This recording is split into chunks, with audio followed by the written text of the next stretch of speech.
Hi everyone, welcome to Push Your Luck video. My name is Eric, and today we'll be looking at Pflaumen.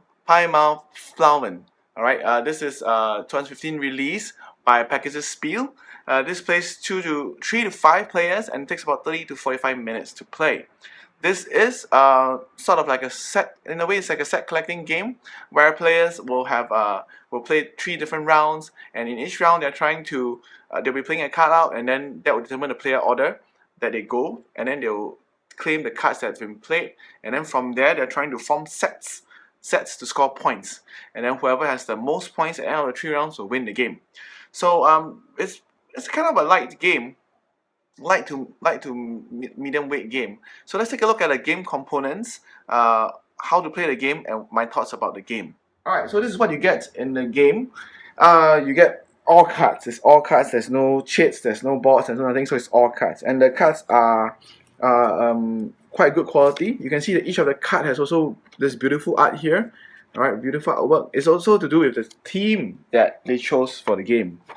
Oh, I forgot to mention that the game designer is Matthias Cramer, and Matthias Cramer also did some of my favorite games, like Rococo, Glamour, for example. So these are quite good games from Matthias Cramer. So I was pretty excited to see what he has come up with for 2015. So the background, you can see here that there's a background of it. So the 17th and 18th century were the era of science. 2 of the most impressive personalities of that time were Leonard Euler and Maria Sibylla Merian, right?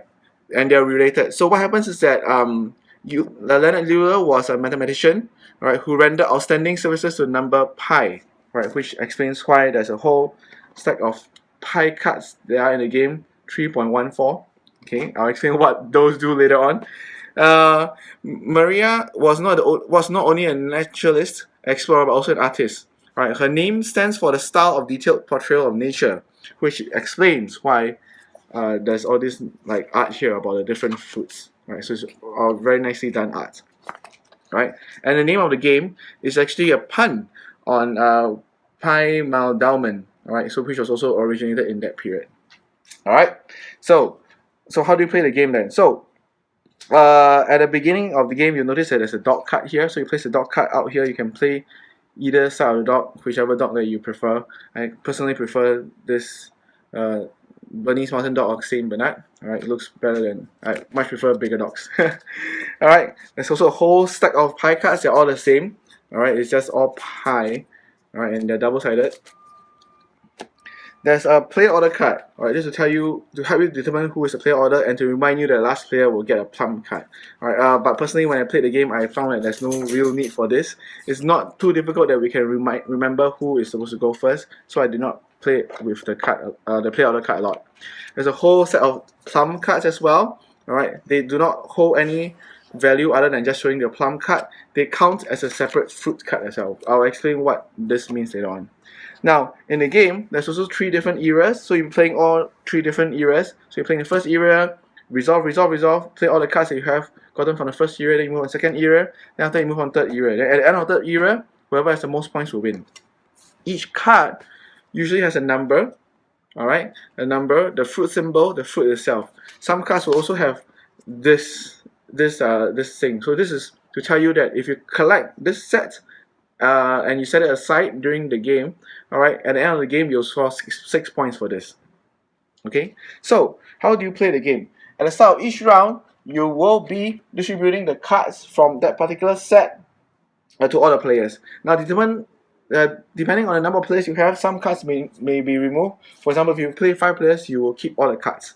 Right, but if you play less than 5 players, you may remove some cards. If you play 4 players, for example, you remove the card 25 from the deck.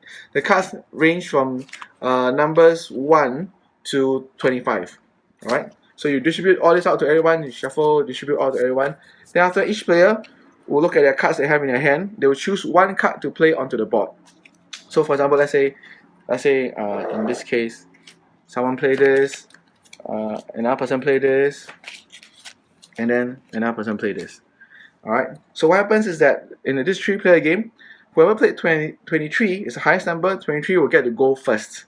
Alright, so now 23, when you go first, means that you will now choose one of the cards to take back into your area, your play area.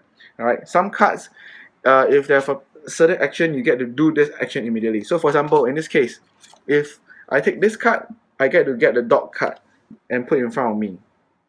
Right? If the dog card was not yet taken, I'll put the dog card put in front of me. If the dog card was already taken, I'll take someone else's dog card and put it in front of me.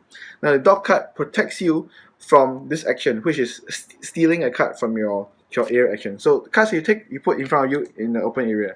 You can decide to form sets, if you can right now, as in form sets so that you can score points and lock down the points. If you can't, then you just leave the cards, or if you don't want to, just leave the cards in your area. Now, if someone took this card, for example, now this player who took this card can now choose to steal a card from anyone else's play area. Alright, so for example, if I took this card and another player take this card, then the player can then take my card and put it in his area. Alright, so this is what these actions do. Alright, so in this way, whoever played the highest number card will get to choose first, second highest card will get to choose next, and the last card, the player who was the last will just take whatever card is remaining. Now, player who was last will take whatever card is remaining. In addition, the player will be able to take a plum card. So plum card counts as a wow. So when you talk about like forming sets, there are some sets which allow you to, like for example, in this case, A, B, and C. So you need 3 different fruit cards to get from the set and get 6 points. So if I can use the plum card for that as well. And if I have 3 A's, I can have 3 different plum cards. I can do that as well. There are some points. For example, for this case, you get pie cards, 3 pie cards. So what do the pie cards do? When you play cards into the middle, you can also add as many pie cards as you want to your value. So for example, I play 8. For example, I played 8, and I was not very sure whether I will be able to be second, so I can add 2 pie cards. So now it becomes 8 plus 3.14, 3.14. Alright, why 3.14? Well, I think it is to match the theme of the game. In addition, it also lends itself to prevent ties in a way, I guess. So I'm not, yeah, it's mostly I think for the thematic of the game. Alright, which means that now if the player plays a 9, my 8 plus 3.14 plus 3.4 actually beats the 9. And I'll go second in this case. Alright. So the different sets during your round, when you get the cards, you can actually form the set immediately. You also do not need to use the card itself for the set. Alright, what do I mean by that? Means that if let's see. So for example, in this case, I have this card here. So I can actually use this card and use this tree to form the set. Alright, because there are 3 different fruits, I use this tree to form the set.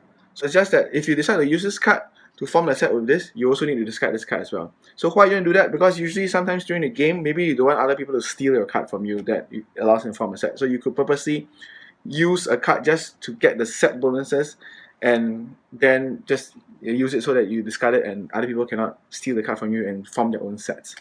Alright, so in this way, you'll play through 3 rounds, and then you will review all the sets that you have, and whoever has the most points based on the sets that you have collected will win the game. Alright, so that's the game of Pflaumen. Alright, let's go to my thoughts about the game. So that's how you play the game. What I think about the game? I think it's okay. It is, like I mentioned, select to medium weight, set collecting. So the interesting thing is that there are certain the choosing of the card order is quite interesting. If you are last previously, you can see what other players are playing and you can decide whether you want that card. If you want that card, you play a higher number card. So being first for each round sucks because you can't really tell what's going to happen, and it's kind of, you could count and then kind of determine what cards are coming out, and then that will be interesting for you to strategize and plan ahead. But otherwise, it is quite a standard set collecting game. The theme of the game is kind of weird in a way. I'm not sure whether it is helpful to the game. It could have been. For me, it was not like Arboretum. While the theme is okay, the trees are really nice to look at. The art is really gorgeous, but the overall fun of the game was from the mechanisms in Arboretum. And when I first played the game, I was like, oh my god, it really blew my mind. For this, it did not blow my mind as much. It is interesting.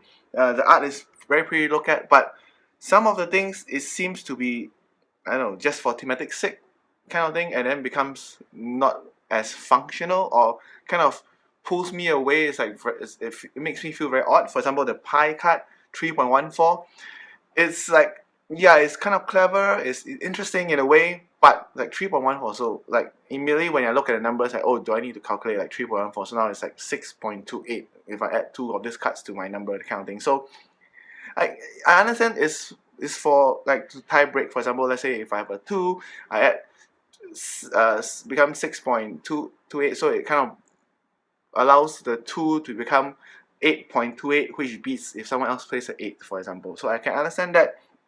But most of the time, when we play the game, most of the people do not use a lot of the pie cards. And if they did, it's more like, I'm just going to dump all my pie cards here just to ensure that I'm the first, kind of thing. So they did not, or maybe the players did not really see as much value of it as if it's just a +1. If it's like a +1, +1 kind of thing, it might be a bit easier to accept and to play the game.